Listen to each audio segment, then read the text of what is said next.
with the wind blowing and the trees waving in the wind, and it's really a beautiful sunny day.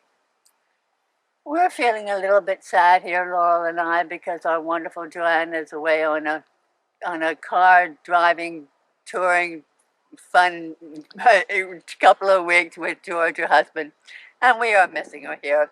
So I said, I'm not going to be telling sonnets today. I'm not in the mood for sonnets today when I'm missing Joanna.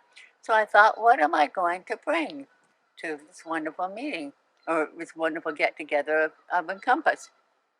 And I brought this book called Are You an Echo? Written by Misizu Kaneko. Now, I came upon this book through open mic at the library, and we had to bring some book or story or some an Asian story, Asian books, Asian poets. And so I Googled Asian books, and what pops up is this book, Are You an Echo? And it turns out the library had it. So I ran over and got it and brought it to open mic that night, and this would have been several months ago. And it's a children's book, and it's filled with adorable little poems for children, and I just love them.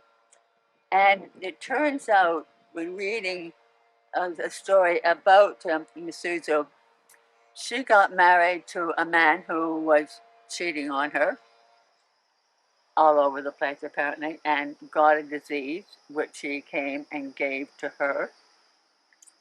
And she was in such terrible, terrible pain that they did have a daughter, and she asked that her daughter be brought up by her mother. And because she was in such pain, she committed suicide at the age of 22. So, also a lot of her poems were lost in a fire, but apparently someone had held on to some of them, and so these are the ones that are in this book. This is called Beautiful Town. Suddenly I recall that town, the red roofs along the riverbank, and then on the waters of that broad blue river, a white sail, quietly, quietly moving, and on the grass of the riverbank, a young man, an artist, idly staring at the water. And what was I doing? When I think I can't remember, I realize it was all in a picture in a borrowed book. And here is the poem that the book is named after, Are You an Echo?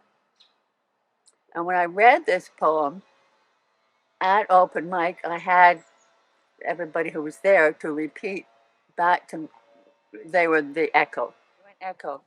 If I say, let's play, you say, let's play. Good. If I say stupid, you say, stupid. If I say, I don't want to play anymore, you say, I don't want to play anymore. And then, after a while, becoming lonely, I say, sorry. You say, sorry. Are you an echo? No, you are everyone. Oh, I had to read that poem over several times before I read it at open mic, because it just brings me to tears every time. And then this last poem is the last poem I read at open mic, and it just is so precious. These book as well, each poem has a beautiful picture beside it. There, I found it. It's just precious. Dewdrop. Let's not tell anyone. In the corner of the garden this morning, a flower shed a tear.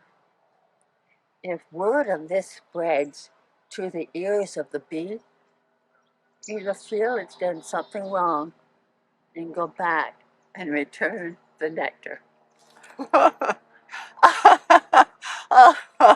I, I, It just gets my heart. I can just almost cry. Isn't that just precious? When you were talking and um, in your video last week about bees coming and a bee coming out and sucking the nectar from your flowers, this poem came to mind. Okay, here's another one. Rock, yesterday you made a child trip and tumble. Today you make a horse stumble. Tomorrow, whose path will you bumble? Rock on a country road under the red setting sun. What do you care? Anyway, it's just full of precious books or precious poems. And I intend to take the book home and read all of them, but those are all the ones I have for now. Thank you very much. Great. That's I, wonderful.